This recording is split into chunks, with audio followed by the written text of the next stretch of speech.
Assalamualaikum warahmatullahi wabarakatuh. Nama saya Muhammad Khairul Anwar. Di sini saya akan menjelaskan apakah kita bisa melihat database-nya secara langsung. Di sini kan sudah bisa dilihat. Ini kan pakai flash data kan kemarin buat nampilin apa itu namanya isi dari database-nya. Kita pakai flash data kan kemarin. Terus itu di sini bisa dilihat ada ID 1, namanya Khairul, emailnya khairul_anwar98@gmail.co.id. Yang ID 3 nama Khairul, email khairul_anwar98@gmail.com. Kenapa ini loncat dari 1 ke 3? Karena sebelumnya ada data yang udah dihapus. Jadi misalnya tambah baru, yang 2 itu bakal tetap kosong dan nggak bakal bisa keisi. Misalnya kayak gini. Ini kan kita tambahin ini. Ini save. Disitu misalnya 6-nya kita hapus. Nah, kita tambah baru nanti hasilnya langsung 7. Harusnya nah kan. Nah, untuk melihat database ini tanpa menggunakan aplikasi dari Android-nya langsung, APK-nya, itu bagaimana caranya akan saya jelaskan.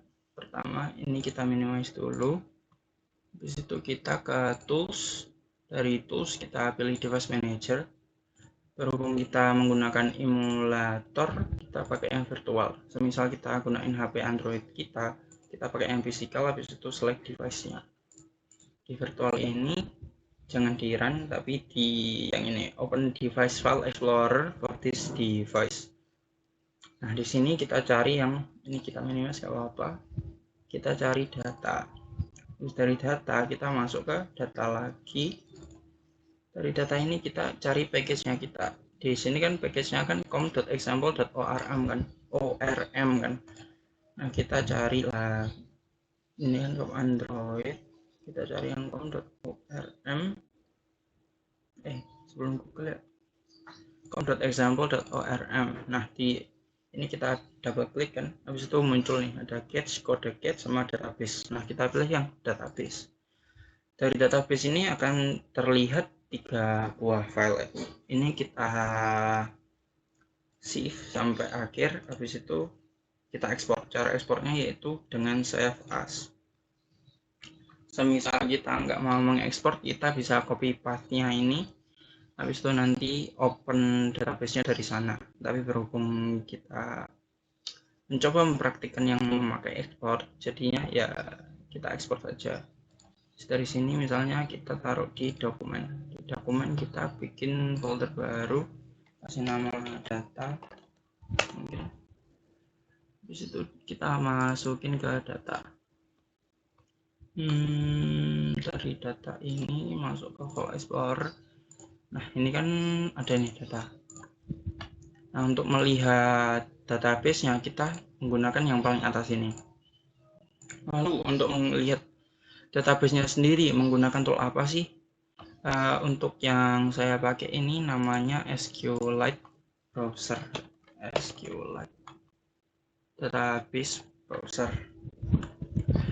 Cara melihatnya gimana? Bisa pakai Open Database, tapi berhubung udah buka file explorernya ya, kita langsung aja student DB ini kita drag ke sini. Nah, akan terlihat. Di sini ada 4 buah tabel, yaitu student yang sudah kita bikin di data class-nya. Habis itu ada Android metadata, ini sepertinya auto generate ya. Lalu di student ini ada ID, ada nama, ada email untuk parameternya ya. Lalu untuk melihat isi datanya bagaimana sih? Cara melihat isi datanya yaitu ada browse data. Ini tadi kan database structure ya. Dari database ini strukturnya itu gimana sih? Strukturnya itu ada tabel student, tabel Android metadata, ada row master table, sama SQLite sequence. Lalu di isinya student tadi ada ini, lalu di isinya Android metadata ini ada ini, dan lain sebagainya.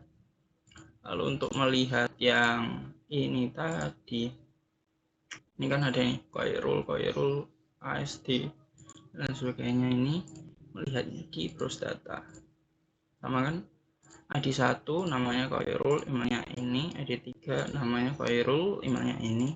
dan seterusnya. Mungkin itu saja yang bisa saya sampaikan. Untuk orang lebihnya mohon maaf. Sekian dan terima kasih. Wassalamualaikum warahmatullahi wabarakatuh.